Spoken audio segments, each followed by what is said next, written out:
자, 여러분들에게 종이를 나눠줄 건데, 여러분이 가장 사랑하는 사람한테 지금 편지를 쓰세요. 아버지, 어머니일 수도 있고,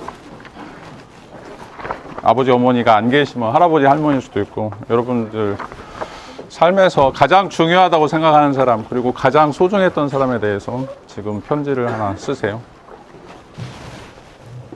뭐, 다 쓴 사람도 있고, 아직 쓰고 있는 사람도 있을 텐데, 과제예요. 여러분, 이 편지를 다 쓴 다음에, 직접 부모님들에게 낭송을 하는 거예요. 뭐, 가까이 있는 분들은 직접 가서 이야기를 해도 좋고, 아니면 이제 멀리 떨어져 있는, 본가가 멀리 떨어진 사람들은 그거를 읽는 내용을 동영상으로 촬영하세요. 동영상으로 촬영해서 여러분 과제로 제출할 거예요. 제가 쭉 둘러보니까 어떤 사람들은 굉장히 막 열심히 쓰는 사람들이 있는데, 또 어떤 사람들은 뭔 말을 써야 될지, 뭐 엄마 아빠나든지 뭐 할아버지 할머니라든지 누구를 정말 사랑하고는 있는데 뭔 말을 써야 될지 지금 모르는 사람들도 꽤 있어요. 한 10% 정도는 지금 뭔 말을 써야 될지 펜이 나가지를 않는 사람들이 있어요. 어떤 사람은 뭐 한 장을 지금 벌써 채운 사람도 있고. 그런데 혹시 여러분 핸드폰에 아빠나 엄마 사진 있는 사람 첫 화면에 꽤 많네. 이제 대부분은, 저도 제 핸드폰에 아들 사진 있지 우리 엄마 아빠 사진은 없어요. 왜? 엄마 아빠들 되게 싫어하거든.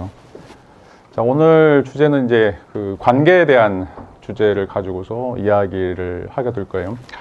자, 우리가 이제 사랑, 또 자유, 또 의지, 뭐 이런 어떤 요소들이 우리에게 있어서 행복하는 데 있어 중요한 요소라고 할 수가 있어요. 그리고 첫 시간에도 이야기했던 것지만, 이제 여러분들이 정말 행복하려면 스스로 자립해야 돼요. 다른 것들을 의존하지 않고 일어서야 되는데, 그래서 이제 김수영의 팽이의 장난이라고 하는 시에 보면 여러분들이 팽이가 돌려면 어떻게 해야 돼요? 자기 혼자 돌아야 돼요. 근데 그 팽이가 다른 팽이를 닮아가려고 그러면, 또 그걸 의지하려고 그러면 팽이는 쓰러질 수밖에 없어요.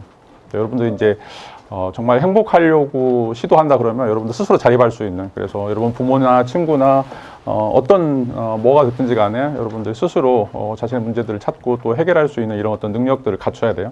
계속해서 남을 의존하거나 남에 의존하기 시작하면 여러분들에게는 진정한 행복이라고 하는 건 찾아올 수 없어요. 자, 근데 여기에 역설이 있어요. 내가 스스로 홀로 서야 되는데, 스스로 홀로 서기 위해서는 또 남이 필요해요. 이게 이제 행복의 역설이라고 이야기할 수 있는데, 인간은 어떻게 된지 모르겠는데, 인간은 자기 자신을 구성하기 위해서 남이 원천적으로 필요하다는 거죠. 그래서 어떻게 보면 우리의 몸의 4분의 1, 우리 정신의 1의 4분의 1은 내 거라고 이야기할 수 있지만, 나머지 4분의 3을 채워가는 것은 실질적으로는 다른 사람들과의 관계예요. 다른 사람들의 관계. 여러분들 몸에는 37조 개의 세포가 있지만 39조 개의 박테리아든지 미생물들이 같이 살고 있어요. 실제로 여러분들이 가지고 있는 세포만으로 여러분들의 몸의 신진대사를 굴릴 수가 없기 때문에 그것들을 도와줄 수 있는 어떤 미생물들이 필요한 것들이죠. 자, 이제 인생도 마찬가지고 행복도 마찬가지요. 그런 의미에서 여러분들이 자립하기 위해서 스스로 행복한 삶을 살기 위해서는 자기 혼자 서야 되는데, 그런 과정 속에서도 가장 중요한 것이 바로 여러분의 가족이나 친구나 또 여러분들이 만나는 어떤 사람들이라고 이제 이야기를 할 수가 있어요. 그리고 이제 그런 만남들을 여러분 바꿀 수가 없어요. 여러분 엄마 아빠 바꿀 수 없죠. 여러분 할머니 할아버지 바꿀 수 없죠. 여러분 태어난 것도 정하지도 못하고 여러분 죽는 것도 정하지 못해요. 어떻게 보면 이제 우리는 좀 감옥 속에 태어나는 것처럼 뭔가 여러분들이 전혀 선택하지 않지만 어떤 일정한 장소, 일정한 관계들을 유지하게 되는데, 그런 어떤 관계들을 유지하면서 너무 많은 힘든 일들이 벌어지게 돼요. 너무 많은 힘든 일들. 근데 이제 그런 힘든 일들을 여러분들이 어떻게 엮어 나가느냐, 어떤 방식으로 채색하느냐에 따라서 어떤 색깔들을 여러분들이 색칠할 것인가에 따라서 여러분들이 행복해질 수도 있고 또 불행해질 수도 있어요. 그래서 이제 오늘은 이제 이 관계라고 하는 것을 가지고서 특별히 이제 여러분들 처음 만나는 사람이 여러분 부모님들이요, 여러분 엄마 아빠인데, 처음 만나는 사람들과의 어떤 관계들을 갖느냐라고 하는 게 여러분들의 인생의 90%를 정해버려요. 여러분 엄마 아빠를 어떤 사람들 만나느냐, 여러분 엄마 아빠가 여러분들에게 어떤 사랑을 주었는가, 또 어떤 관계를 유지했는가라고 하는 것이 36개월 동안 여러분들이 받았던 사랑들이 앞으로 여러분들 살아가는 어떤 지침이나 이정표가 돼가지고 그걸 바꿀 수가 없어요. 거의 불가능해요. 그래서 지금 여러분들이 엄마 아빠한테 편지 쓰는 것도 굉장히 거북하고, 엄마 아빠 생각하면 막 머리에 막 쥐가 나기 시작하고 분노가 일어나는 사람도 있을 거예요. 저 자신도 마찬가지예요. 엄마 아빠 생각하면 굉장히 좀 막 혼란스러워요. 물론 이제 사랑하지만 사랑하지만 근데 이제 그런 과정 속에서 그걸 내가 어떻게 잘 처리할 것인가라고 하는 것들이 이제 여러분들이 자립할 수 있는 가장 중요한 키워드라고 이제 이야기를 할 수가 있어요. 그래서 오늘 이제 그런 것과 관련해서 애착이라고 하는 좀 용어를 가지고서 이야기를 좀 나눠보려고 해요. 그리고 이제 이 애착 관계가 여러분들이 어떻게 형성됐는가라고 하는 것에 의해서 나름 여러분들이 이제 다른 사람을 만날 때 친구를 만날 때, 애인을 만날 때 여러분들 결혼해가지고 아이들을 양육할 때 똑같은 문제들이 반복돼요. 아빠하고 별로 사랑을 못 나누는 사람은 자기 자식하고도 사랑을 못 나눠요. 대표적인 사람이 바로 저예요. 저희 아버지하고 대학교 처음 들어가서 아버지하고 대화를 한번 해봤어요. 그 전까지 다 명령이었어요. 지상명령. 그리고 그 다음에도 별로 아버지하고 대화해본 적이 기억이 없어요. 똑같이 이제 그렇게 받다 보니까 제가 아들하고도 대화가 안 돼요. 아들도 제가 뭐 문자 보내고 막 사랑한다 하면 한 2주나 보나? 2주 뒤에 열어보나? 답장도 또 똑같이 한 줄로 보내요. 단어 하나. 저도 극복을 못한 거죠. 우리 아들도 극복 못하고. 이제, 이번 수업을 준비하면서도 이제 굉장히 많은 걸 느끼는데, 그럼에도 불구하고, 여러분들이 그런 오류나 그런 또 상처를 입지 않으려면, 또 그런 것들을 어떻게 처리해야 될지, 이런 어떤 고민들을 좀 할 필요가 있어요. 오늘 이제 그런 내용들을 좀 다루기로 하죠. 자, 첫 번째, 여러분들이 이제 이 관계의 가장 흔한 예가 바로 이제 결혼인데, 우리 사회에서는 이 관계가 별로 중시되지 않는 그런 어떤 사회를 살고 있다. 요즘에 이제 유행하는 말 중에 하나가 바로 이제 조론이라고 하는 말이죠. 뒤에도 이제 나오겠지만, 우리나라가, 이건 이제 2023년도 기록인데, 실질적으로 20만 건, 또 25만 건 넘지 않아요. 결혼하는 비율이 25만 건 정도인데, 그 중에 이제 이혼율이 10만 또 15만 정도 왔다 갔다 해요. 평균적으로. 그러면 50%가 지금 결혼해서 곧바로 이혼한다는 얘기예요. 그리고 이제 아까도 얘기했던 것처럼 결혼해가지고 잘 사느냐, 이런 거는 어떻게 보면 큰 축복이라고 이야기를 할 수가 있어요. 대부분의 사람들이 결혼 중에 이제 별거를 하거나 아니면 이제 조론을 하는 이런 경우들이 있고, 이 조론하는 경우들이 전체 이혼 건수의 30% 이상을 차지한다라고 이야기를 하고 있어요. 다시 말하면 그냥 결혼해서 서로에 대해서 관계들을 갖지 않고 그냥 편하게 사는 건들이 결혼하고 있지만 그런 건수들이 또 30% 이상이 넘고 있다라고 이제 이야기를 할 수가 있어요.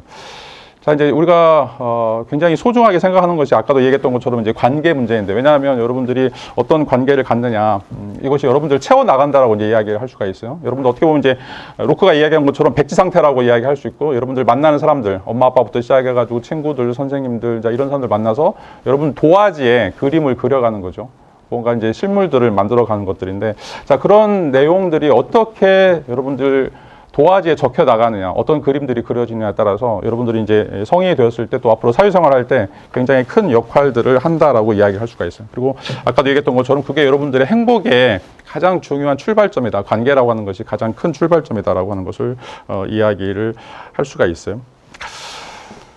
자, 이제 바르데츠키는 이런 이제 이야기를 하고 있는데, 얼마나 안정적인 인간 관계를 경험했느냐라고 하는 것에 따라서 다른 사람을 받아들이거나 또는 받아들이기가 어렵다라고 이제 이야기를 할 수가 있어요. 그리고 이제 그것들이 대부분 다 우리가 어린 시절 부모와 만났던 애착 관계를 통해서 형성이 된다라고 하는 거죠. 엄마 아빠한테 굉장히 상처를 받았고, 엄마 아빠로부터 이제 미움을 받았던 이제 이런 사람들은 나중에 연인이나 배우자를 만나게 되면 똑같이 그런 생채기를 내게 돼요.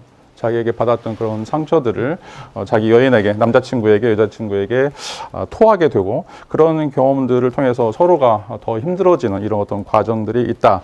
그것의 가장 중요한 이유는 뭐냐면, 그 전에 내가 상처를 받았으니까 이 사람한테도 상처를 받을 것 같다 그러면 굉장히 강력하게 그 드라이브를 걸어서 그 사람을 멀어지게 하는, 또 그 사람에게 상처를 줘서 스스로 떠나도록 하는, 자, 이런 것들이 이제 선제적인 공격이다라고 이야기할 수 있죠. 왜냐하면 내가 상처받고 싶지 않으니까.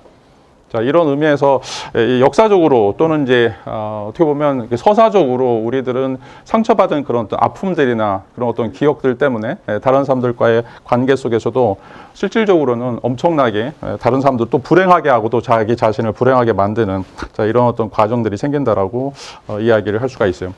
자, 이제 이런 것들을 우리가 이제 애착이다라고 얘기해요. attribution이라고 이제 애착이라고 이야기하는데, 이 애착이라고 하는 것들이 실질적으로 어떻게 이제 만들어지는가, 그리고 이제 언제 만들어지는가, 그리고 이제 이게 어떻게 이제 작용하는가, 라고 하는 것들을 좀 이야기를 좀 나눠보도록 하죠.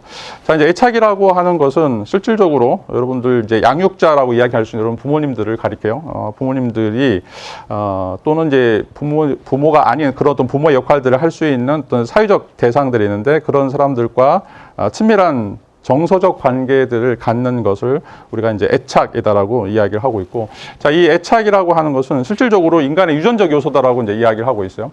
인간의 유전적 요소다. 여러분들이 타고 태어난다는 거죠. 다시 말하면 여러분들은 보호받고 싶어 하는 본능이 있다는 거죠. 그리고 또 보호하려고 하는 어떤 본능들이 이제 있는데, 뭐, 지난번에도 얘기했지만, 이리가야라고 하는 여성 페미니스트 주의자는, 여성들의 감수성이 이제 왜 위대한가, 특별히 이제 여자들은, 그 남자와의 관계를 통해서 이제 이물질이 자기 몸에 들어오게 돼요. 그래서 그것이 수정란을 통해서 아이가 탄생하게 되는데 아이는 자기 몸이 아니란 말이죠. 실질적으로는, 물리적으로 보면. 근데 그 물리적으로 다른 타자를 10개월 동안 계속 감싸게 되죠. 그러면서 타인을 품을 수 있는 거. 근데 그것 때문에 여성들은 먹을 것도 제대로 먹지 못하고, 그 다음에 뭐 약이라든지 뭐 담배라든지 이런 것들을 할 수 없죠. 그러니까 자기가 절제해야 될 것들, 자기가 관리할 것들이 굉장히 많이 있고, 근데 자기가 하고 싶은 것들과 반대되는 것일 수도 있어요. 자, 그럼에도 불구하고 10달 동안 아이를 계속해서 품고, 또 아이가 출생한 후에도 또 아이를 돌보는 이런 것들, 굉장히 위대한 사람들이라고 이제 이야기할 수 있죠. 이게 이제 여성들이 이제 갖고 있는 감수성들인데, 자, 그런 어떤 과정들 통해서 우리에게는, 남에게 본능적으로, 남을 보호하려고 하는, 또 남에게 보호받으려고 하는 이런 어떤 감수성들이 생겨나게 된다라고 이야기할 수 있고, 여러분들이 다 이제 원천적으로 그런 것들을 가지고 있어요. 근데 이제 그것들이 어떻게 전개되는가, 또 어떤 방식으로 이제 그것들이 다른 사람들에게 영향을 미치는가라고 하는 것들이 굉장히 이제 중요한 큰 키포인트 역할을 한다라고 이제 이야기를 할 수가 있어요.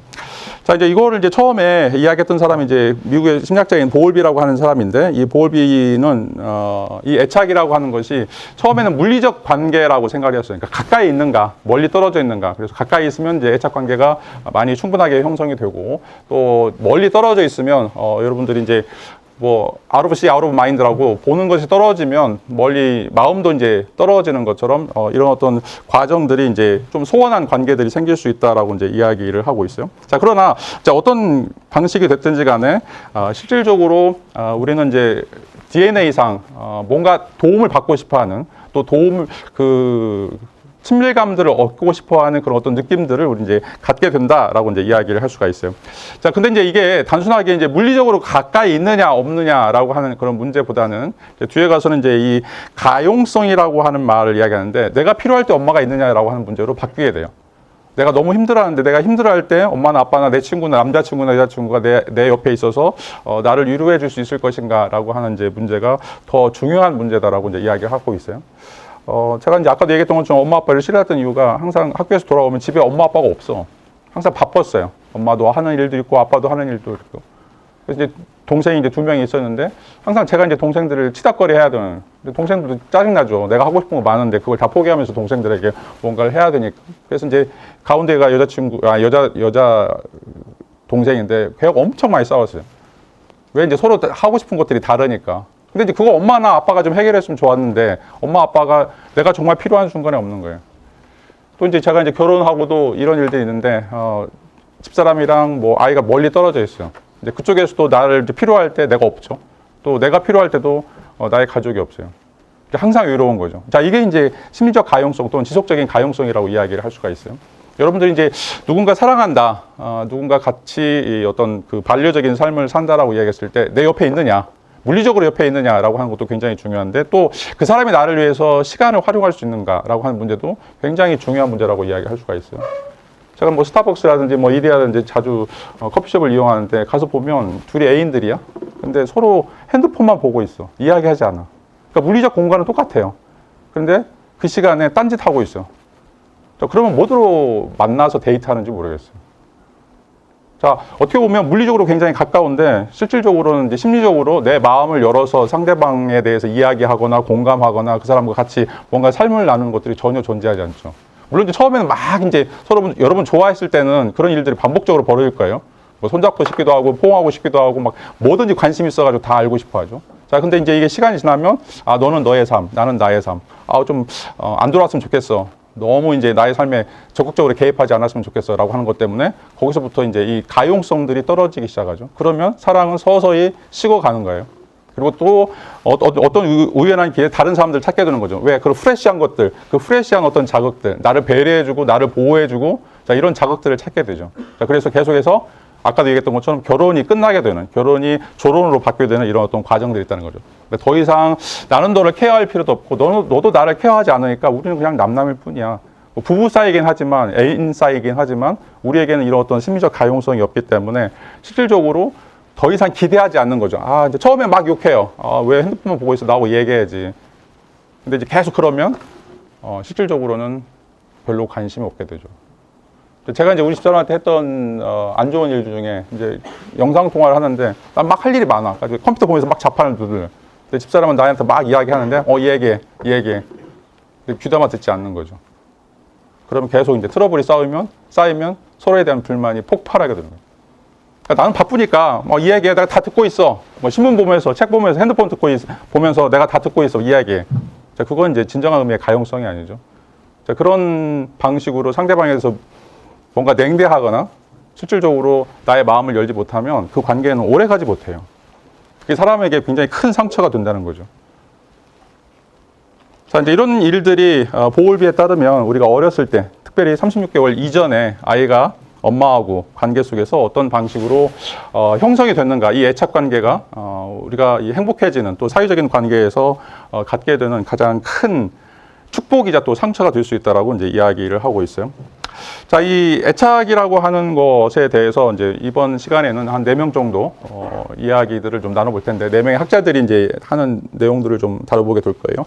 자, 일단 기본적으로 이제 이 애착이라고 하는 이론을 초초에 제시했던 이제 미국의 심리학자인 존 보울비의 이론을 좀 생각해 보죠. 자, 보울비는 2차 대전 이후에 특별히 이제 그 포로 수용소들에 있는 또 전쟁 시설에 수용되어 있는 고아들을 만나서 아이들과 이제 상담을 이제 나누게 되는데, 자, 이제 어린 시절에 이 전쟁이든지 아니면 뭔가 이제 경제적인 이유 때문에 엄마 아빠와 떨어져 살게 되었던 이제 아이들과 만나면서 아이들이 실질적으로 엄청난 트라우마들을 갖게 되었다라고 하는 사실들을 이해하게 되고, 또 이 트라우마 때문에 아이들이 성장해서 다른 사람들과의 관계를 맺게 될 때 그 트라우마가 또 굉장히 큰 영향을 미치고 있다라고 하는 것들을 생각하게 되죠. 그래서 이런 것들을 설명하는 이제 심리학적 이론, 철학적 이론으로 이제 이 애착 이론이라고 하는 것을 제시하게 돼요. 그래서 이제 여러분들이 이제 겉으로는 굉장히 정상적인 것처럼 보이지만 실질적으로 마음에는 엄청난 큰 상처가 있는 사람들이 많이 있어요. 그래서 그런 사람들 대부분이 많이 웃는 사람들, 또 굉장히 쾌활한 사람들, 이 사람들 100% 마음에 상처가 있는 사람들이요.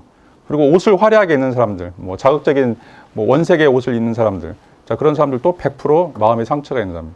겉으로는 굉장히 꾸미고 굉장히 활발한 것처럼 보이는데 어릴 때 또는 누군가와 관계 속에서 잘 형성되지 못했던 애착 때문에 마음속에 큰 상처가 있어서 그것 때문에 계속해서 심리적 고통을 당하는 사람들이 대부분 이제 그런 형태의 표출들을 보이는 거죠. 그래서 이제 그런 사람들은 이제 만나서 이야기하거나 초반에는 굉장히 좋아요. 근데 관계가 깊어지면 깊어질수록 자기 마음속에 있는 상처, 자기 마음속에 있는 이런 어떤 그 가시들을 다른 사람들에게 드러나게 돼요. 그리고 어떻게 보면 이제 자기가 살고 싶어서 그런 걸 드러내지 않기 위해서 안전막을 치게 되고, 그래서 여러분들이 더 이상 그 사람과 관계를 더 깊이 유지할 수 없는 뭔가 딱 스탑해버리는 차단하는 이런 것들을 이제 볼 수 있어요. 여러분들 이제 우리가 뭐 노처녀, 노총각 이런 사람들 만나보면 이제 그런 것들을 이제 많이 느낄 수 있는데, 막 대화하다가 중요한 포인트, 굉장히 핵심적인 인격적인 문제에 들어가면 거기서 딱 방어막을 쳐버려요. 더 이상 이야기하지 않으려고 하는 거죠. 왜냐하면 그것 때문에 자기가 깨진다고 생각하니까. 자, 그걸 드러내면 자기가 알몸인 것처럼 뭔가 굉장히 수치심이 있다라고 생각하기 때문에 거기서 라인을 딱 쳐버려요. 자, 그러면 자기는 성공하지 못해요. 그걸 깨고 나와야 되는데 그거에 대한 방어막들이 생기는 이유가 무엇인가? 보울비에 따르면 어릴 때 여러분들 정말 사랑했던, 여러분들 정말 사랑받고 싶었던 사람으로부터 사랑받지 못했기 때문에 그거에 대한 트라우마 때문에 다른 사람이 나를 과연 사랑할 수 있을까? 내 엄마 아빠도 나를 사랑하지 못했는데, 엄마 아빠도 나를 버리고 갔는데 네가 뭔데 나를 사랑해? 라고 하는 생각이죠. 근데 이것 때문에 다른 사람과의 관계에서도 그냥 피상적으로는 잘 웃고 잘 대화하고 뭔가 굉장히 즐거운 사람처럼 보이지만 너무 마음속에 큰 고통들을 안고 가는 사람들이 있죠. 자, 이 보울비의 이제 이론에 따르면 처음에 아이들은 엄청나게 이제 욕하죠. 엄마가 나를 버렸다는 거, 아빠가 나를 떠났다는 거에 대해서 굉장히 욕하는데 그 뒤에는 이제 스스로 절망해 버리고 이 마음의 문을 닫아 버리는 이런 경우들이 있어요. 이제 저희 아들이 이제 벨기에에서 유치원을 다녔는데 처음에 이제 유치원을 보낼 때 집에만 있다가 계속 엄마 아빠하고 이제 같이 놀다가 유치원에 가야 되는데 걔는 이제 그 벨기에는 네덜란드어하고 프랑스어를 공식 용어로 써요. 근데 얘는 이제 말을 못 해요. 프랑스어를 이제 못 하는데 프랑스 유치원을 보냈는데 근데 이제 굉장히 낯선 곳으로 가죠. 낯선 곳으로 가는데 이제 아이를 놓고 와야 돼요. 근데 이제 처음에는 막 안 가려고 그래서 이제 데리고 또 나오고 이제 이걸 한 일주일 동안 했어. 근데 이제 저하고 집사람하고 이제 싸우면서 애를 놔야 된다. 왜 자꾸 데리고 나오냐라고 이야기를 했어요. 그래서 이제 아이를 놓고 문을 탁 닫고 이제 나오는데 애가 이제 우리한테 욕을 하는 거예요. 어디 배웠는지 모르겠지만 너무 원망스러운 거죠. 엄마 아빠가 나를 이 낯선 곳에 띄워놓고 간다는 거에 대해서. 그리고 오후에 찾아오는데 우리를 쳐다보지 않아요. 니네는 진짜 가짜 부모야 이런 생각하겠죠. 부모인데 어떻게 나를 이런 지옥에 놓고 가 뭐 이런 이야기를 했겠죠. 자, 이게 이제 그 내향적으로 어떻게 보면 트라우마를 입은 사람들이 가지고 있는 현상 중에 하나죠. 왜 내가 너무 사랑하는 사람인데 저 사랑하는 사람이 나한테 관심 갖지 않지? 왜 나를 버리지? 라고 이제 이야기를 하는 거죠. 그러니까 뭐 예수도 십자가에 못 박혀 돌 때 그래야죠. 라마나 사막단이라고 아버지 왜 나를 버리시나이까?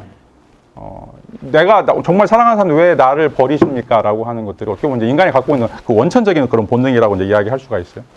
자, 이런 것들이 이제 이 외상성 분리다라고 이야기를 할 수 있고, 이 외상성 분리 때문에 사람들은 엄청나게 큰 상처를 받게 되는데, 이제 이런 것들을 치유하기 위해서는 아까도 얘기했던 것처럼 애착이라고 하는 이런 것들이 인간의 생존에 있어서 가장 중요한 것이다. 끊임없이 내가 사랑받고 있다는 느낌, 안정적인 삶을 살고 있다는 느낌. 그리고 내가 아프고 힘들고 그럴 때마다 내가 전화할 수 있는 사람, 내가 만날 수 있는 사람, 내가 대화할 수 있는 사람이 있다라고 하는 게 얼마나 큰 축복이고 얼마나 큰 행복인지를 보울비가 이제 이야기를 하고 있죠. 그래서 이 보울비에 따르면 행복이라고 하는 것은 뭐 여러분 돈 많이 갖거나 뭐 성형해가지고 예쁘게 태어나거나 뭐 이런 것들이 중요한 것이 아니라 내가 정말로 필요할 때 나를 만나줄 수 있는 사람이 있는가? 내가 정말 힘들어할 때 나에게 위로의 말을 해줄 수 있는, 또 나를 그냥 보듬어 줄 수 있는 그런 사람이 있는가, 나의 손을 잡아줄 수 있는 사람이 있는가, 이걸 이제 정서적 가용성이라고 했는데, 자, 이런 사람이 있는가라고 하는 것이 여러분들이 정말 행복해 줄 수 있는 사람이 있는 거죠. 자, 여러분들이 아무리 돈이 많고 여러분들이 아무리 사회적으로 지위가 높다고 해도 여러분들 아무도 사람들이 만나주지 않는다, 여러분들을 아무도 사랑해 주지 않는다, 만나는 사람마다 여러분들 뒤통수를 칠 생각하고 여러분들에게 돈을 어떻게 빼낼지 생각하고 여러분들의 사기를 어떻게 칠지 생각하는 사람들이다라고 하면 여러분 너무 불행한 사람이에요. 그런 사람들이 뭐 20억, 200억 있으면 뭐 할 거예요? 만나서 사람과 이야기할 수 없는, 따뜻한 이야기를 할 수가 없는데. 자, 이게 이제 보울비가 이야기하는 우리에게는 본능적으로 DNA적으로 필요한 것이 바로 애착이다. 그리고 인간은 생존을 위해서 이 애착을 반드시 가져야 된다라고 이제 이야기를 할 수가 있어요. 자, 이걸 이제 보울비는 정서적 가용성이다라고 이야기를 하고 있죠. 자, 이모셔널 어빌리티라고 이야기하는데, 자, 이 정서적 가용성이라고 하는 것은 아이가 보낸 신호를 부모가 직접적으로 민감하게 반응할 수 있는가라고 하는 거예요.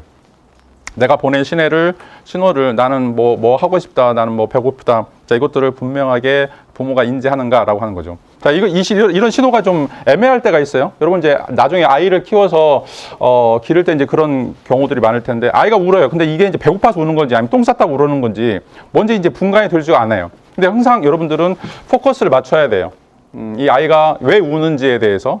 자, 근데 이제 막 너무 많이 울거나 또 굉장히 자기를 이제 귀찮게 하면 실질적으로 거기에서 아이에 대해서 뭔가 그 분리를 시키려고 하는, 자, 이런 과정들이 많아요.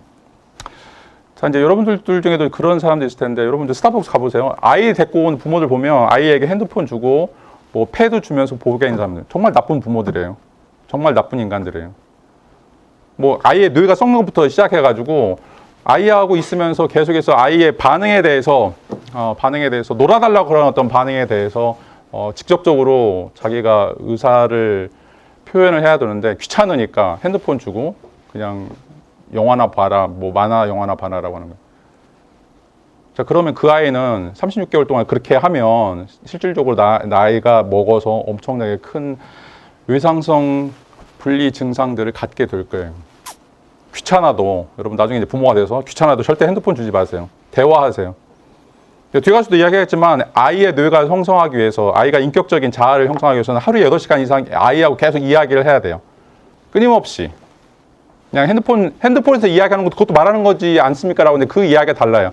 여러분들이 아이를 눈을 보면서 여러분들에게 정말 내가 너한테 민감하게 반응하고 있다라고 하는 걸 8시간 이상 지속적으로 이야기하지 않으면 아이가 성장하지 않아요. 자, 여러분들도 대부분 다 여러분 부모님들이 하루에 10몇 시간씩 여러분들하고 이야기하고 씨름하고 여러분들 귀찮지만 여러분들에게 정성을 다했기 때문에 여러분들이 지금 정상적으로 큰 거예요. 그런 과정이 없는 사람들은 뭔가 이상한 굉장히 힘든 인격적인 장애들을 가질 수밖에 없어요.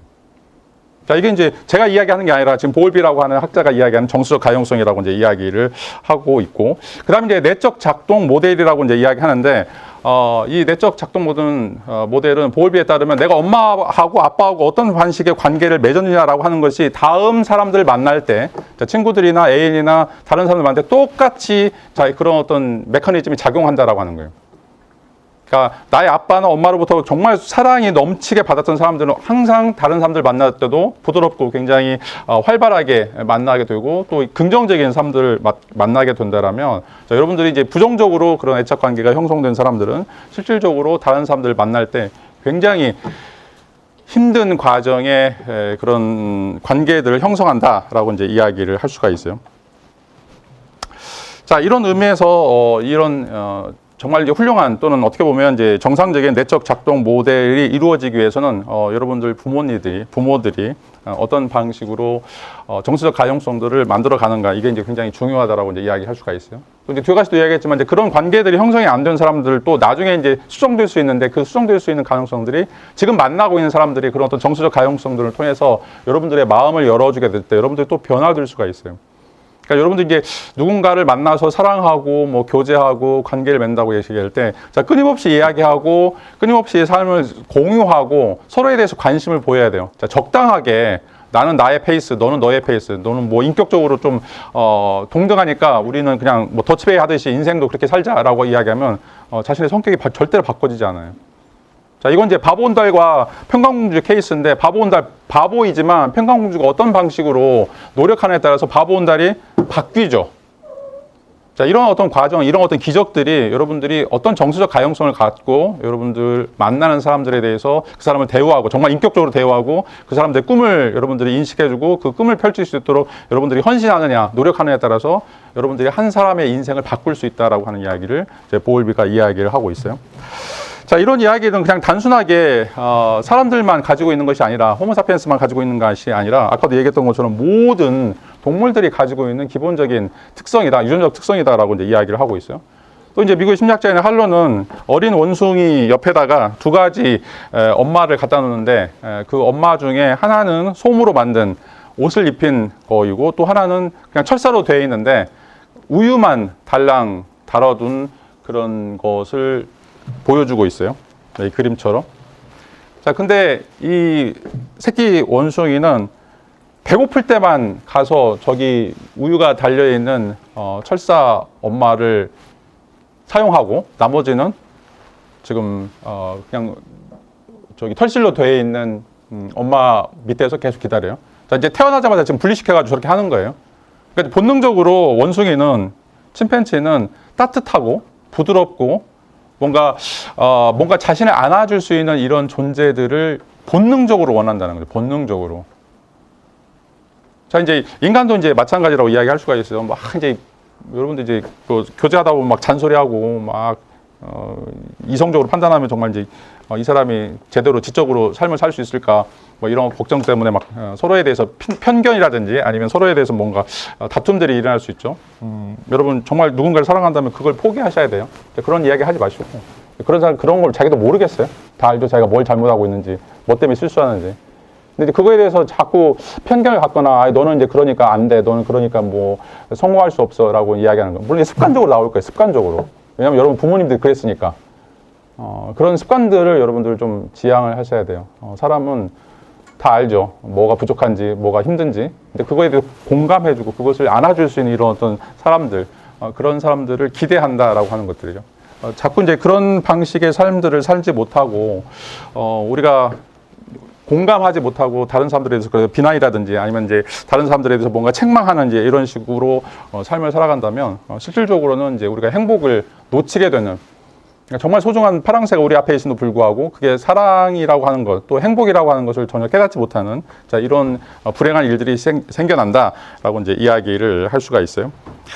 자, 이제 세 번째 그 학자로 이제 메리 에인스워드라고 하는 사람인데, 이건 이제 보울비의, 이 사람은 이제 보울비의 제자인데, 보울비가 단순하게 이제 뭐 정서적 가용성이라든지 내적 작동 모델, 이런 것들을 이야기하는데, 실질적으로 이것들을 이제, 디테일하게 구해내었던 그런 어떤 학자라고 이제 이야기를 할 수가 있어요. 특별히 이제 유아 경험에 미치는 심리적 영향이라고 하는 이제 논문에서 이 애착 관계를 굉장히 세분화시키는 이런 어떤 작업들을 하게 되는데, 이런 과정들을 이제 만들기 위해서 실질적으로 몇 가지 실험들을 좀 하게 돼요.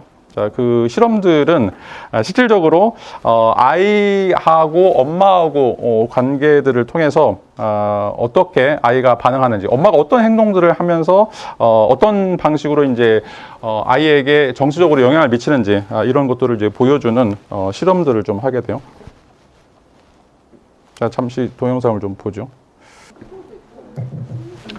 자, 다시 수업으로 돌아가겠습니다.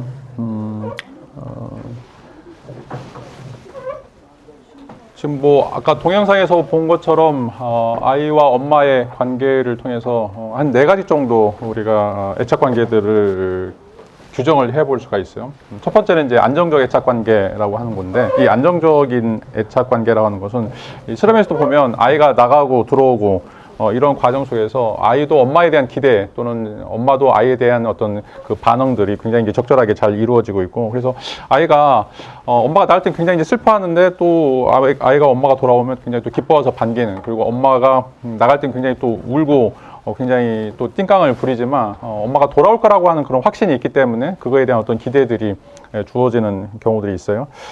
이런 것들은 이제 엄마와 아이와의 이제 대부분의 그 애착 관계가 잘 형성된 거라고 이제 이야기할 수 있고, 여러분들 이제 대부분 한 70% 내지 80% 정도는 이 안정적 애착 관계들 갖는 사람들 이제 많이 있을 거예요. 그래서 여러분들 이제 엄마, 아빠 하면 떠올리는 이제 이미지들이 있고, 또 뭐 여러 가지 추억들 또 기억들을 가지고 있고, 그리고 이제 항상 아빠와 같은 사람하고 이제 결혼하고 싶다, 또 엄마와 같은 사람하고 결혼하고 싶다, 이런 사람들은 대부분 다 안정적 애착 관계가 형성되었다고 생각하면 돼요. 그래서 여러분들 이제 모델이나 표준이 아빠는 엄마가 된 거죠. 아빠처럼 정말 나를 사랑하는 사람, 엄마처럼 나를 굉장히 보듬어 줄 수 있는 사람, 항상 나에게 용기를 주고 나를 격려해 주고 내가 필요할 때마다 뭔가 나를 케어해 줄 수 있는 사람.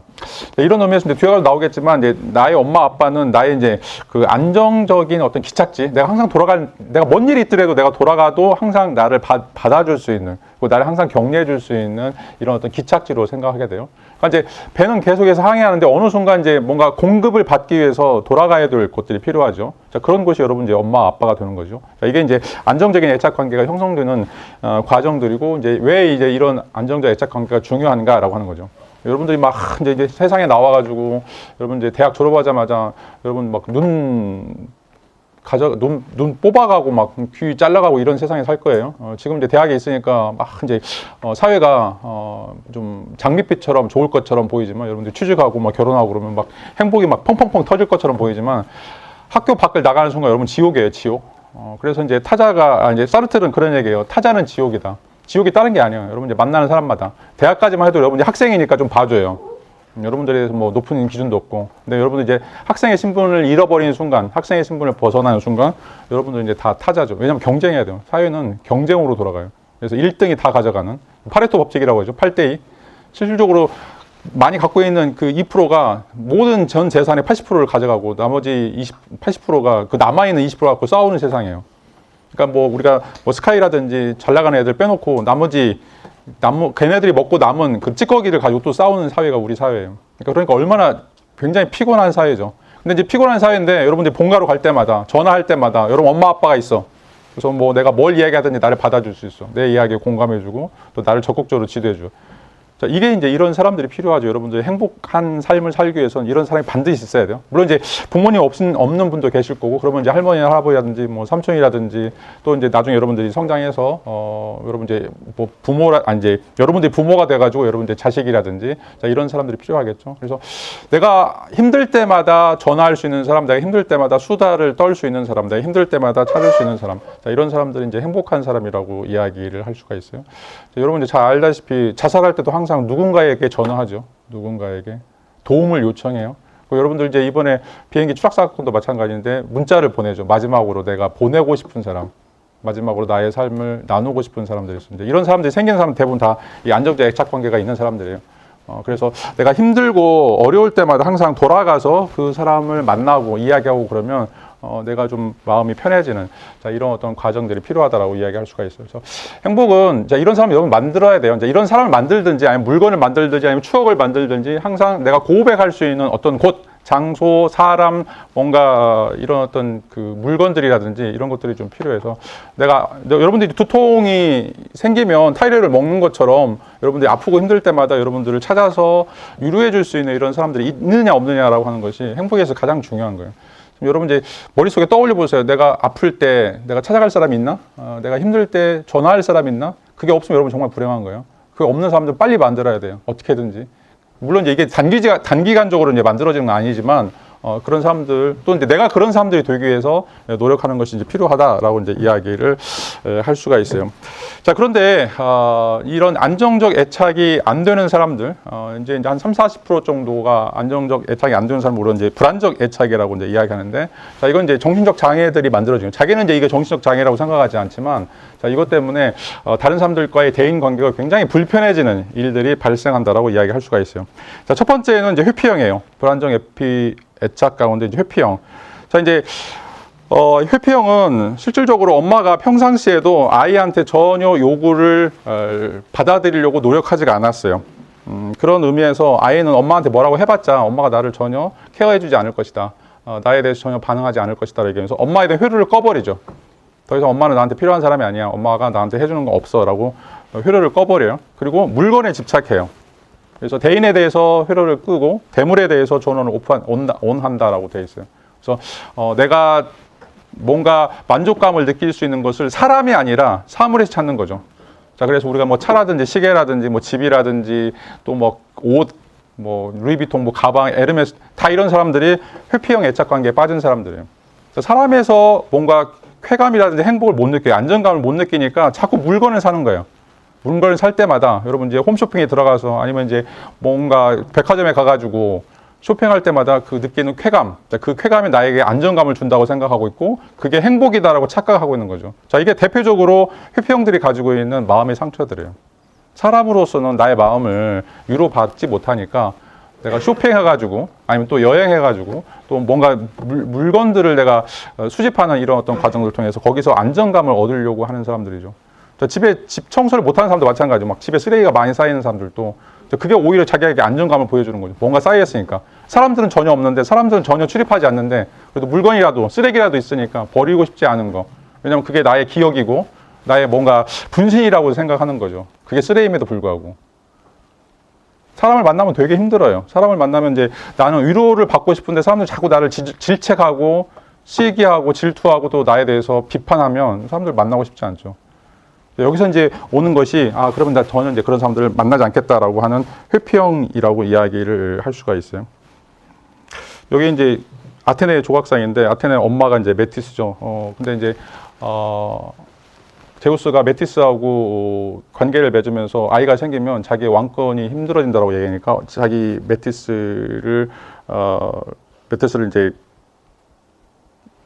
뭔가 유배시키면서 아이를 자기 머릿속에 자기가 먹어버려요. 딸을 먹어버리는데 그래서 이제 아테네가 제우스의 머릿속에서 이제 나오는 것들인데 부모들 입장에서 보면 아이가 너무 귀찮고 아이가 가지고 있는 것들에 대해서 너무 반응하는 것도 힘들기 때문에 여러분 이제 나중에 이제 지금은 모를 텐데 지금은 여러분들이 굉장히 순종자라고 생각하는데 여러분 어릴 때는 굉장히 막 산만하고 굉장히 이제 불편한 그런 어떤 기억들이 이제 부모들에게 있었어요. 감당을 못 하니까 그냥 아이들을 이제 띄워두려고 하는 것들인데 그래서 이제 뭐 신화적으로는 이제 제우스가 자기 아이를 잡아먹고 나중에는 이제 이 아테네가 헤파이스토스가 제우스의 머리를 깨고 여기서 이제 아테네가 출현하게 돼요.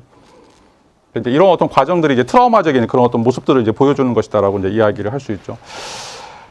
이제 그런 것들을 이제 물리적으로 생각해 보면 아이는 스트레스를 받을 때 코티졸이라고 하는 이제 신경 물질이 분비가 되는데 그게 너무 많이 나오면 아이가 너무 힘드는 거예요. 그래서 차라리 그런 어떤 신경 물질이 분비되기 전에 자기가 정말 스트레스 받아가지고 마음의 상처를 얻기 전에 다른 인간관계를 전부 다 끊어버리는 것들이죠. 그래야만 나의 머릿속에서 신경세포들이 막 요동치는 이런 것들을 막을 수 있으니까. 우리가 이제 사람들을 만나지 않는 이유도 이제 마찬가지죠. 사람들을 만나게 되면 굉장히 긴장해야 되고, 스트레스 받아야 되고, 또 저 사람을 내가 어떻게 대우해야 될지, 어떤 방식으로 이제 만나야 될지, 이것들에 대해서 이제 고민 때문에 우리에게 이제 코티졸이라고 하는 고통의 자극들이 계속해서 생겨나게 되는 것들이죠. 자, 이런 것들을 이제 우리가 피하기 위해서, 실질적으로 인간관계를 완전히 차단해버리는, 이건 이제 굉장히 이제 안 좋은 거다라고 이제 이야기를 할 수가 있어요. 인간관계를 전부 다 차단하면서 자기만의 어떤 세계를 찾아가는 이런 어떤 과정들이 회피형이 갖고 있는 이제 근본적인 특징이다라고 이제 이야기를 할 수가 있어요. 자, 두 번째는 이제 양가 또는 이제 저항형이다라고 하는 건데, 자, 이건 이제 엄마가 돌아왔을 때 너무 기뻐요. 기쁜데 또 엄마를 밀쳐내고 때리고 이제 거부하는 행동들을 보여요. 그래서 이제 이게 양가형이죠. 엄마가 와서 너무 기뻐. 근데 엄마에 대해서 또 싫어하는 어떤 감정들을 이런 이제 그 자극적인 행동들을 보여서 이제 보여주는 거죠. 자, 이거는 이제 아까도 동영상에서 보여주고 있는 것처럼 엄마가 이중적이기 때문에 그래요. 어떤 때는 자기 기분 좋을 때는 막 아이를 안아주고 아이에 대해서 막 굉장히 정감 있게 다정다감하게 하는데 자기가 힘들 때 자기가 귀찮을 때는 또 아이를 막 내팽개치고 아이에 대해서 함부로 하고 자 이런 과정. 그러니까 이제 아이가 헷갈리는 거예요. 이 엄마가 지금 어떤 상태이지? 어떤 상태야? 지금 뭐 좋은 상태야? 아니면 안 좋은 상태야? 그래서 이제 거기에서 아이가 어떻게 이제 행동을 해야 될지 거기서 뭔가 이제 그 지침을 찾지 못하는 이런 어떤 경우들이 바로 이제 양가형이다라고 이야기를 할 수 있어요. 이건 이제 눈치죠, 눈치. 여기 그림에 있는 것처럼 계속해서 눈치를 보게 돼요. 엄마 눈치도 보고 아빠 눈치도 보고. 그러니까 자신 있게 자기 이야기를 못 하는 거예요. 자기가 힘들어하는 거, 자기가 아파하는 거 이걸 이야기 못 하는 거죠. 어떤 때는 엄마가 들어주는데 어떤 때는 막 또 그거에 대해서 막 쌍욕하거나 엄마가 나를 오히려 더 다른 사람보다 더 힘들게 하는 이제 이런 경우들이 있기 때문에 실질적으로 아이가 성장하는 과정 속에서 아이를 지도하는 또 아이를 품어줄 수 있는 엄마나 아빠의 상태들이 일관되지 않기 때문에 굉장히 비일관되기 때문에 아이가 거기서부터 오는 이제 스트레스가 있고 그래서 이제 과잉 활성화되는 어떤 행동들을 하게 된다라고 이야기하는 거죠. 그래서 자기의 관심을 끌어달라라고 하는 것들이죠. 그래서 이제 여러분들 조카들 보면 이제 그런 걸 많이 느낄 거예요. 뭐 어른들이 이제 자기에 대해서 관심을 갖지 않고 뭐 다른 거에 대해서 다른 이야기에 대해서 막 이야기할 때 막 그릇을 깬다든지 아니면 스스로 막 넘어진다든지 아니면 뭐 다른 이상한 소리를 내는 경우들. 자, 이게 지금 이제 양가형이나 저양형에서 보여주고 있는 아이의 특징이에요. 나한테 관심을 가져달라고 하는 얘기예요. 자기가 정말 소중하고 정말 아름다운 존재라고 하는 걸 니네들이 알아달라라고 하는 것들이죠. 근데 부모들이나 뭐 다른 사람들은 처음에 막 아이 좋다고 얘기하다가 또 자기 관심 문제가 생기면 핸드폰 보고 있고 텔레비 보고 있고 다른 얘기 하고 있어요. 넘어가 버려요. 아이는 너는 그냥 스스로 알아서 놀라라고 이야기하는 것들이죠. 자, 이게 이제 양가형 또는 이제 저항형이라고 이야기하는데 이렇게 되면 아이는 계속 눈치밥을 먹게 되고 부모가 무슨 얘기 하는지 또 무슨 행동들을 하려고 하는지에 대해서 굉장히 스트레스를 받게 된다. 그리고 그것 때문에 부모와의 관계가 이제 계속 제한적이고 또 거기에서 오는 이제 엄청난 형태의 불안들이 이제 가중된다라고 이야기를 할 수가 있어요. 자, 이제 여러분들 중에도 어떤 사람들 보면 이제 엄마하고 아빠하고 막 정말 친구처럼 이야기하는 사람들이 있을 거예요. 근데 어떤 사람들은 말 한마디 꺼내기가 힘들어요. 전화하기도 힘들어요. 전화해가지고 뭔 말 해야 될지 모르겠어. 자, 이게 다 이제 양가형, 저항형이라고 이야기할 수가 있어.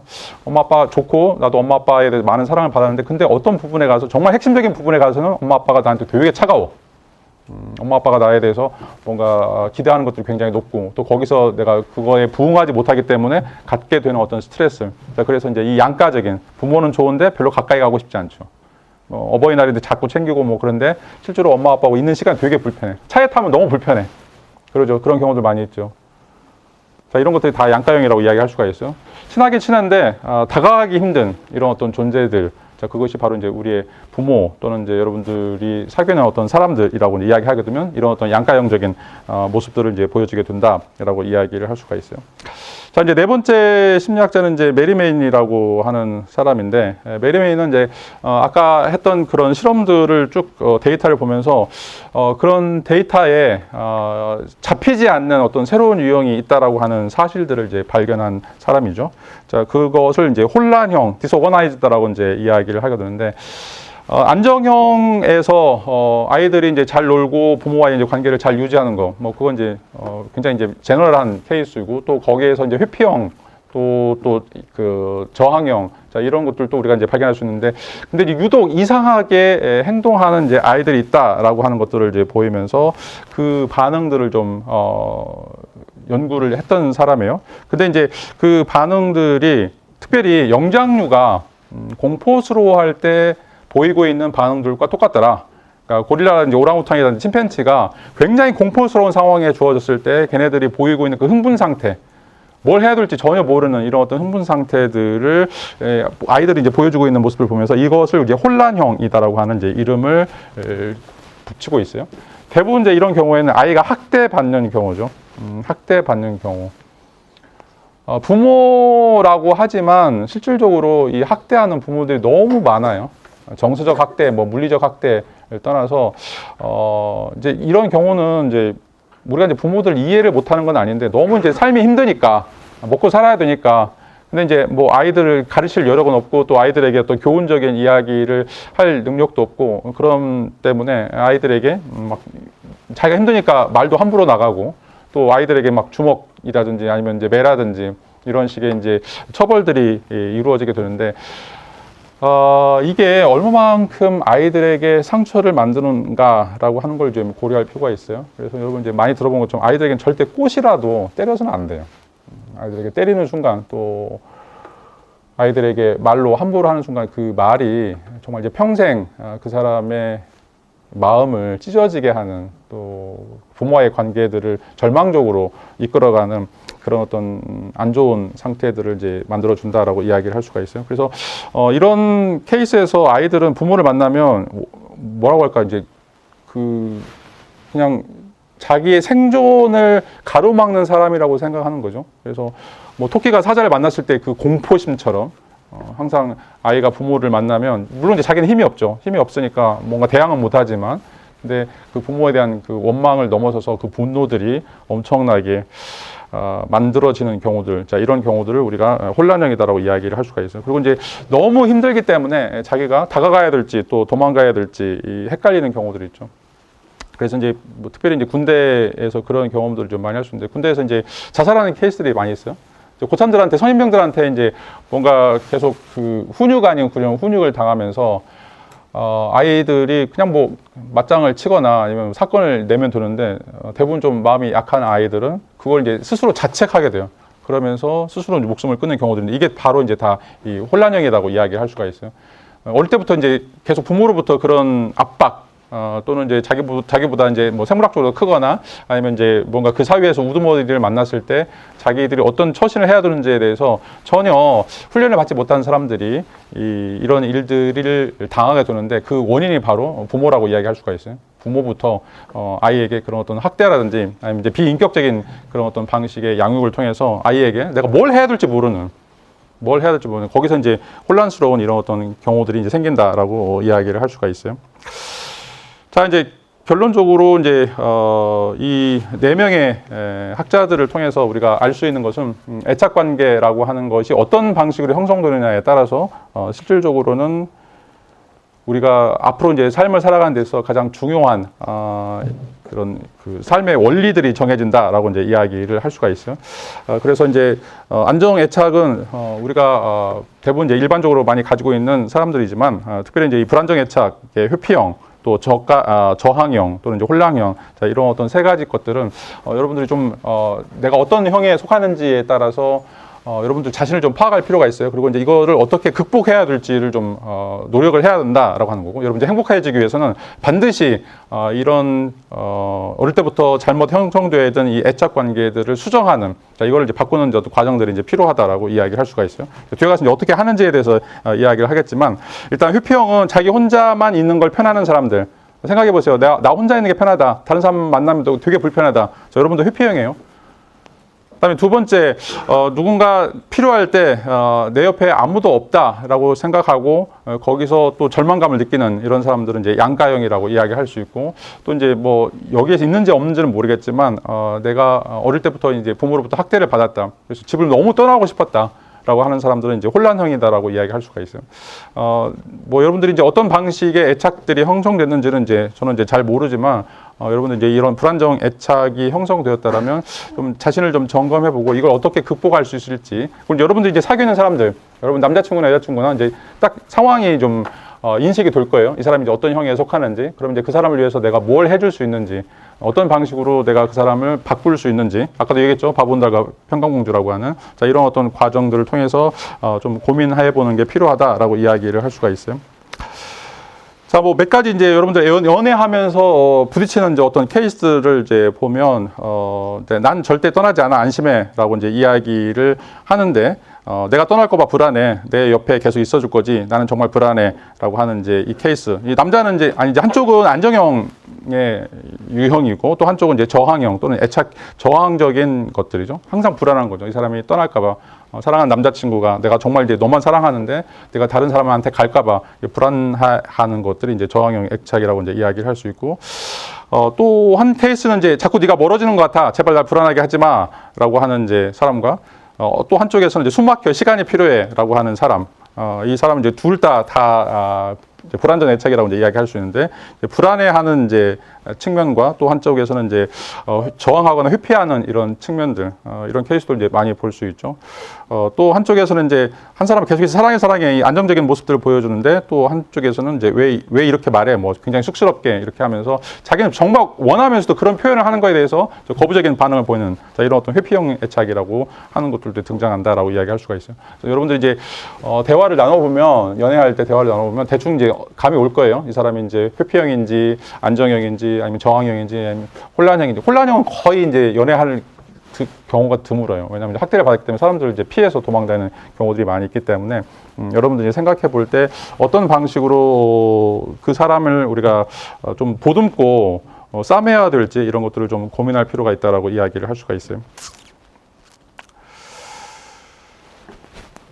자, 그리고 이제 이것들을 이제 치유하는 좀 방식에 대해서 생각을 좀 해봅시다. 치유하는 방식을.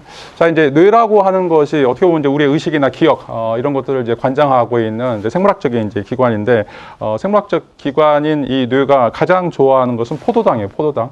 포도당이 들어가면 이제 제일 좋아하는데, 그 포도당이 갖고 있는 심리적 역할은 우리에게 기쁨을 주는 거죠. 기쁨을 주는 거.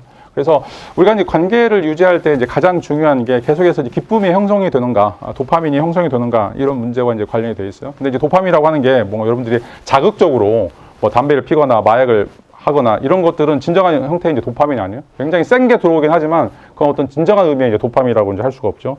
가장 진정한 의미의 이제 도파민이라고 하는 것은 관계 속에서 이루어지는 도파민이에요.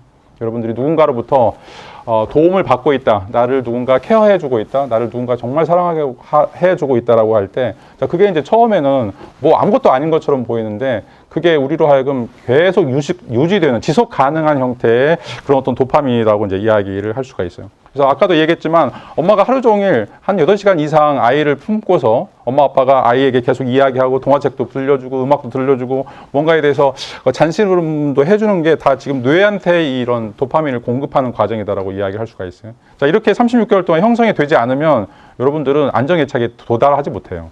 그러니까 여러분들이 이제 내가 안정형이다 생각하면 여러분 엄마 아빠를 생각하세요. 여러분 엄마 아빠가 하루 8시간 이상 여러분들하고 놀아준 거예요. 그런 사람이 아니면 여러분들은 그런 안정의 애착을 알 수가 없어요.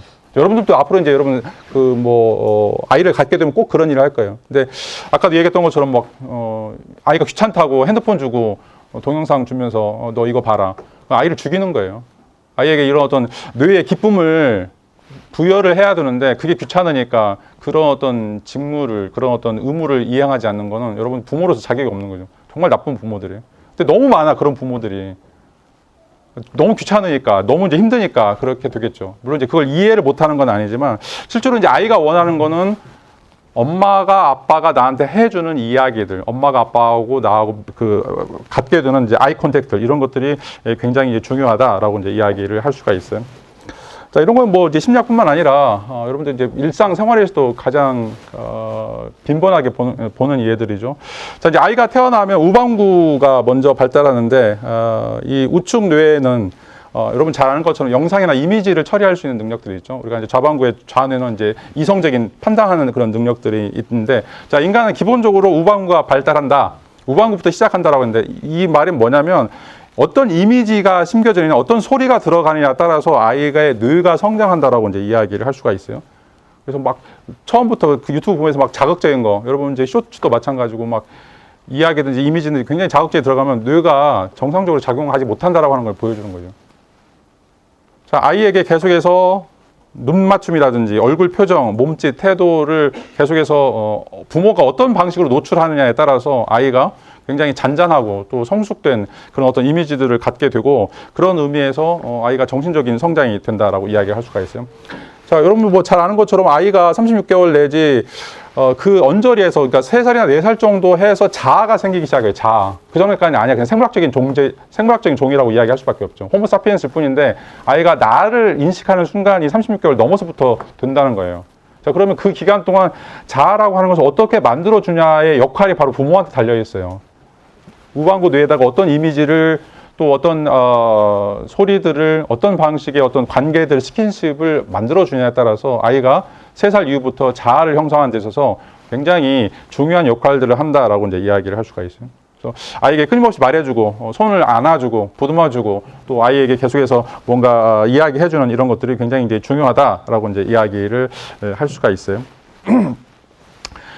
자, 이게 뭐 절망적인 건 하지만 이제 어릴 때 36개월 전에 아이가 가지고 있는 이 애착이 평생을 좌우한다라고 이제 이야기를 하게 되는데, 그 과정이 바뀔 수 있는 가능이 뭐 1% 내지 10% 정도 존재해요. 그게 뭐냐면 획득 안정 애착이라는 거예요. 획득 안정 애착이라고 하는 거.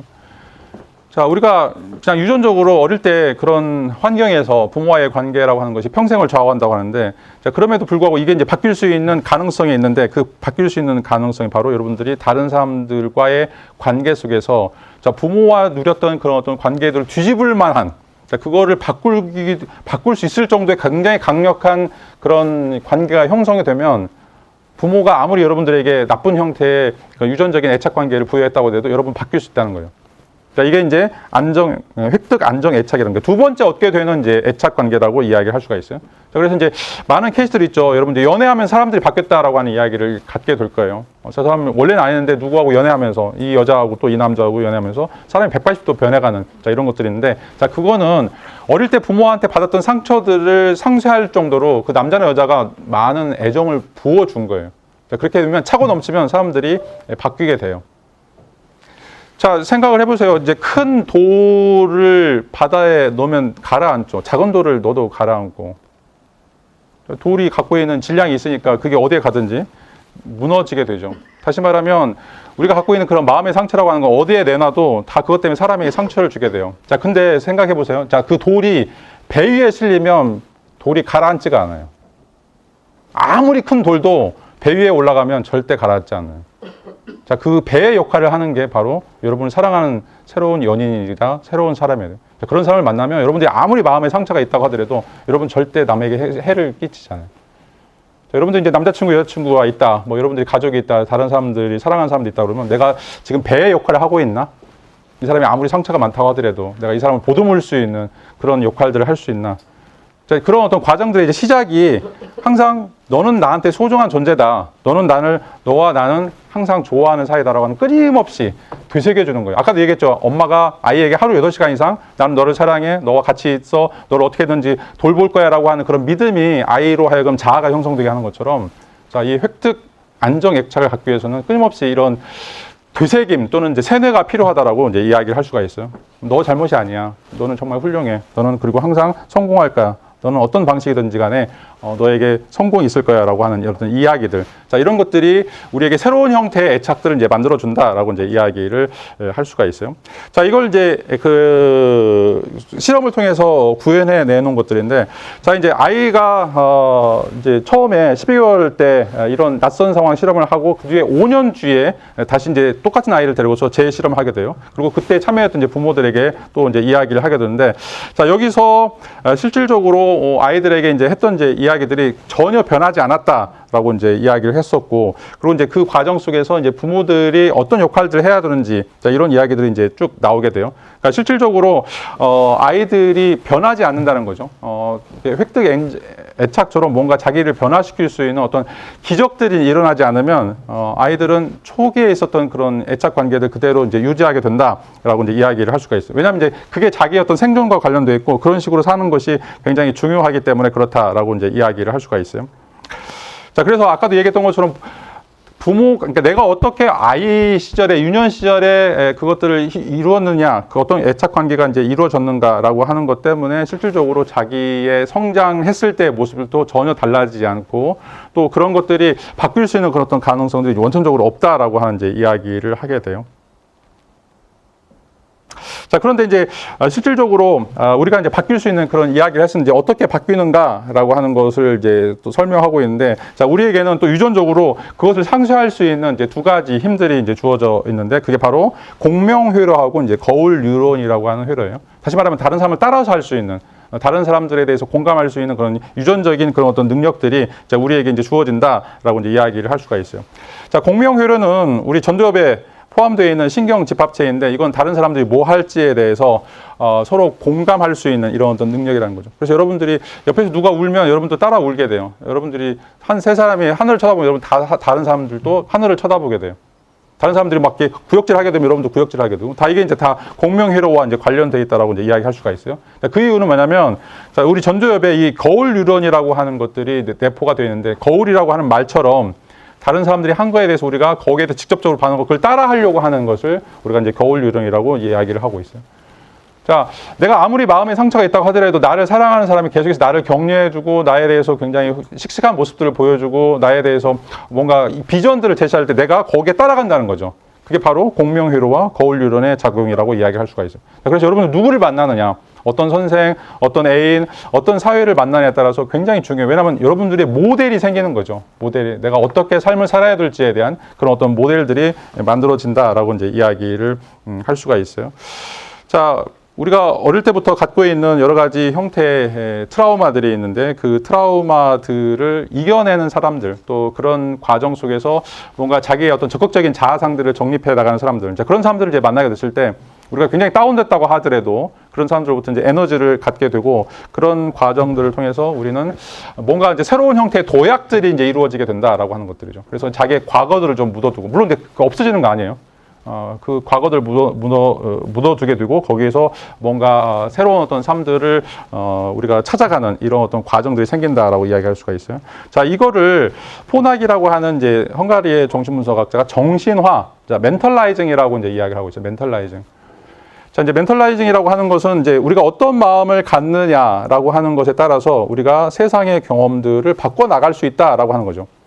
그러니까 우리가 어떤 신념들을 가지고 있느냐, 우리가 어떤 생각들을 하느냐, 어떤 꿈을 꾸고 있느냐라고 하는 거에 의해서 우리가 세계를 바라보는 것이 바뀔 수 있다라고 하는 것들이죠. 그러니까 이게 이제 중요한 게, 우리 뇌는 현실과 꿈을, 착각을, 이것들을 구분을 못해요.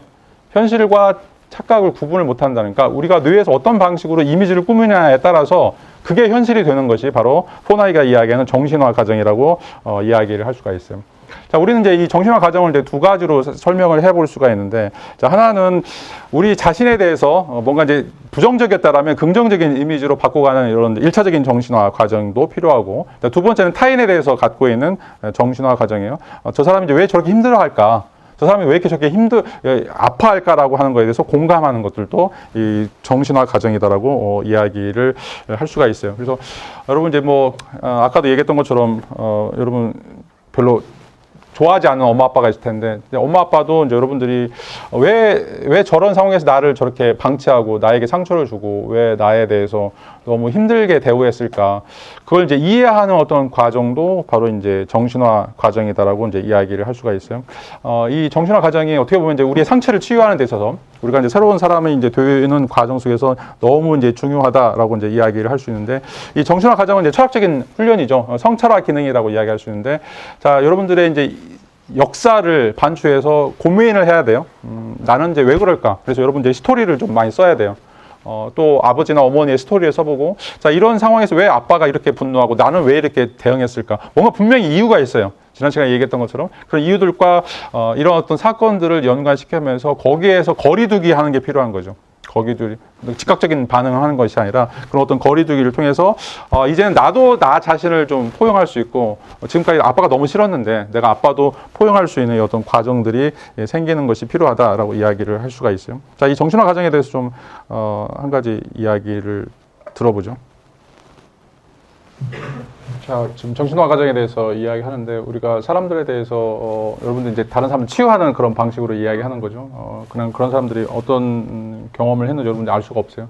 그리고 그거 이해하는 방식들이 굉장히 힘들죠. 그래도 불구하고 여러분들 이제 그 사람의 감정 속에 육박해서 들어가야 돼요. 그 사람이 왜 그런 마음을 갖게 되는지, 왜 그런 아픔들을 갖게 되는지, 여러분들 그 사람들 여러분들이 어떻게 치유할 수 있는지 그 사람의 정말 깊은 내부까지 들어가야 돼요.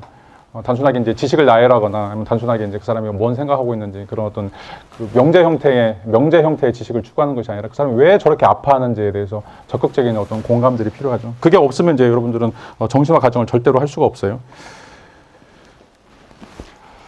자, 오늘 수업을 좀 정리하죠. 오늘은 이제 관계 출발이라고 하는 제목으로 여러분들과 이야기를 나눴습니다. 특별히 이제 애착이라고 하는 거, 특별히 이제 애착이라고 하는 거가 여러분들 어렸을 때 부모님과 어떤 관계를 가졌느냐, 이게 굉장히 중요한 역할들을 한다라고 이야기를 했어요. 근데 이제 뭐 어떤 형태가 됐든 간에 지금 이제 여러분들에게는 아픔이 있고 슬픔이 있고 굉장히 힘든 부분들이 있을 거예요. 자, 이제 이걸 이제 치유하는 게 아까도 얘기했던 것처럼 행복이고, 그 과정들을 우리가 이제 정신화다라고 이야기할 수 있죠. 여러분들의 상처들을 넘어설 수 있는 또 한 번의 기회가 주어지는데, 그 또 한 번의 기회가 바로 여러분들을 사랑하는 사람, 또 여러분들이 사랑해야 될 사람들을 만나는 거예요. 자, 그 과정 우리가 이제 정신화, 혼학에 따르면 정신화라고 이야기할 수 있고, 그 정신화라고 하면 그 사람 안으로 들어가야 돼요. 그 사람 안으로 들어가서 그 사람이 가지고 있는 그 마음의 상처, 그걸 내가 끌어안고 그거에 대해서 내가 같이 공감해 주지 않으면 절대로 그 사람이 변화될 수 없어요. 아까도 얘기했던 것처럼 그 사람이 돌덩이라고, 정말 차가운 돌덩이고 정말 사람들을 상처나게 하는 그런 폭탄처럼 정말 무서운 무기지만, 여러분들이 배가 되어서 그 사람을 안아주는 순간 그 사람은 절대 또 다른 형태의 상처가 되지 않는 거죠. 자, 이게 이제 여러분들이 두 번째 행복해지기 위한 길이라고 이야기할 수가 있어요. 오늘 하루뿐만 아니라 좀 한 주를 살아갈 때 여러분들이 만나는 사람들에게 내가 어떻게 저 사람의 배가 되어서 정신화 과정을 이룰 수 있을까 한번 고민해 줄 수 있기를 바랍니다. 자, 오늘 수업 여기서 마치도록 하겠습니다. 자, 감사합니다.